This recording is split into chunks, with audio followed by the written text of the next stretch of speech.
எல்லாரும் பேசுவாங்கல்ல. இப்ப நான் பேசிக்கிட்டு இருக்கேன், மற்றவங்க எல்லாம் இனிமே தான் பேச வருவாங்க. ஆக நான் மகளிருக்கு 2000 கொடுத்தோம். அவர் வருவார், கருண தொகை 10,000 வாங்கிக்க. புற கருண மகாராசா பரம்பரையிலிருந்து வந்தவன் 10,000 வாங்கிக்க. அப்ப இன்னொருத்தர் வருவாரு 2500 அன்னபூரணி சூப்பர் 6 சிலிண்டர் வாங்கிட்டு சிலிண்டர் கொடுப்பான், அண்டா கொடுப்பான், குக்கர் கொடுப்பான், சமைக்க அரிசி பருப்பு என் விவசாயி தான் கொடுப்பான். இந்த கவனத்தில் வச்சு ஓட்ட போடு.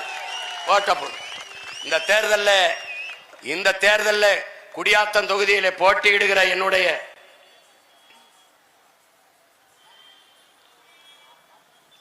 அன்பு ஐயா ஓய்வு பெற்ற ஆசிரியர் இமலன் அவர்களுக்கும்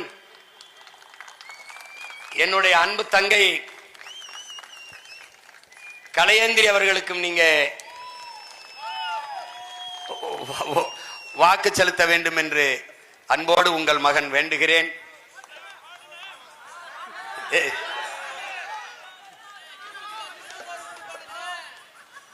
ஓட்டு போட போற ஒன்ன ஒதுங்கி நிக்காத, கண்ட சின்னங்கண்டு கலங்கி நிக்காத.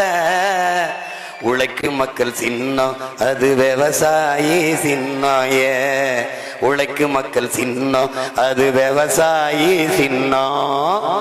நாளோறும் பாடுபட்டோம், ஆனாலும் துன்பப்பட்டோம்.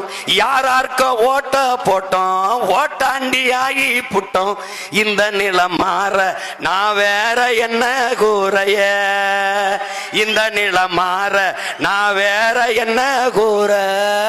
ஓட்டு போட போற அம்மா, ஓட்டு போட ஓர அப்பா, ஓட்டு போட போற பொண்ணு ஒதுங்கி நிக்காத, கண்ட சின்னங்கண்டு கலங்கி நிக்காத.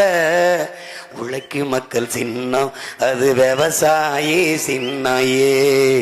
உழைக்கும் மக்கள் சின்னம் அது விவசாயி சின்னம். விலைவாசி ஏறி போச்சு, வாழ்க்கை நிலம் மாறி போச்சு.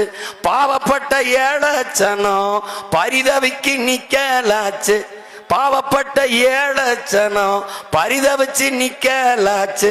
இந்த நிலம் மாற நான் வேற என்ன கூறைய, இந்த நிலம் மாற நான் வேற என்ன கூற. ஓட்டு போட போற பொண்ண ஒதுங்கி நிக்காத, கண்ட சின்னங்கண்டு கலங்கி நிக்காத. உழைக்கும் மக்கள் சின்னம் அது விவசாயி சின்னம்.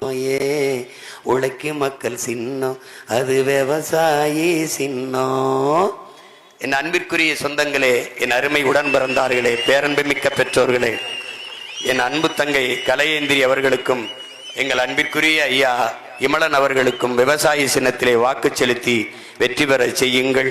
புரட்சியாளர் அம்பேத்கர் நமக்கு கற்பித்தது போல அதிகாரம் மிக வலிமையானது.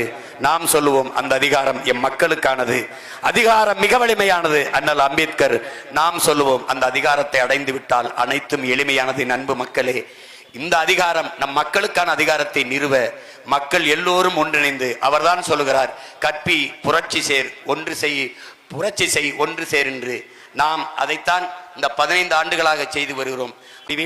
எளிய பிள்ளைகள், எங்களுக்கு உங்கள் வாக்கை தந்து வெற்றி பெற செய்யுங்கள். புரட்சி எப்போதும் வெல்லும். உங்கள் பிள்ளைகள் எங்களின் வெற்றி எதை சொல்லும். நம் இலக்கு ஒன்றுதான், இனத்தின் விடுதலை. இனம் ஒன்றாவோம், இலக்கை வென்றாவோம். தமிழ்தாய் வாழ்க, தலைவர் பிரபாகரன் வாழ்க. நாம் தமிழர். மக்களுக்கு தன்னலமற்ற உண்மையும் நேர்மையுமாக சேவை செய்ய வேண்டும் என்கிற மனம் இருந்தால் போதாதா?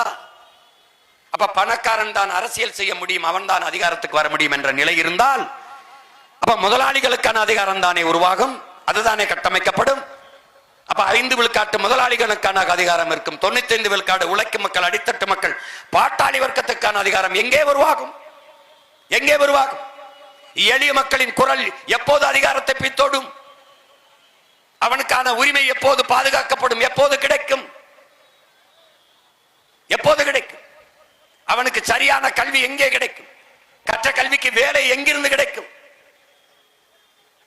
முதலாளி ஒரு முதலீட்டை செய்வது தன் லாபத்தை வைக்கா மக்கள் சேவைக்கா என்கிற அடிப்படை கேள்வி ஏன் நம் ஒவ்வொருவருக்குள்ளே எழவில்லை? வாக்குக்கு காசு கொடுப்பவன் 30 கோடி செலவழிப்பவன் 300 கோடி வென்று வந்தால் ஈட்டிக்கொள்ள முடியும் என்ற நம்பிக்கையில் தானே செலவழிக்கிறான். அப்போ அரசியல் என்பது தன்னலமற்ற சேவை செய்கிற ஒரு புனித அமைப்பு இல்லையா? அது பெரும் லாபம் ஈட்டும் தொழிலா? இது எப்படி? இப்படிப்பட்ட ஒரு ஜனநாயகத்தை, மாண்புமிக்க ஜனநாயகத்தை கொலை செய்துவிட்டு கேடுகட்ட பணநாயகத்தை உருவாக்கவா நமது முன்னவர்கள், நமது பாட்டன் வ.உ.சி. செக்கிழுத்தான், நமது தீரன் சின்னமலையும் நமது பாட்டன் மருதுபாண்டியும் தூக்கிலே தொங்கினார்கள். நமது முன்னவர்கள் எல்லாம் 10 ஆண்டு 11 ஆண்டு 9 ஆண்டுகள் சிறைப்பட்டு சித்தரிவதை செய்தார்கள், அனுபவித்தார்கள். அதற்காகவா 7 ஆண்டுக்கு மேலே இந்த நாட்டின் விடுதலைக்கு போராடி இந்த நாட்டில் எந்த பதவியும் அனுமதிக்காமல் நின்ற தேர்தலாம் தோற்கடிக்கப்பட்டு சொந்த மண்ணின் மக்களாலேயே ஒரு மனித புனிதன், இந்த இனத்தில் கிடைக்காத மகத்தான ஒரு தலைவன் நல்லகன்னு அவனை இந்த நாடு போற்றவில்லையே ஏன்?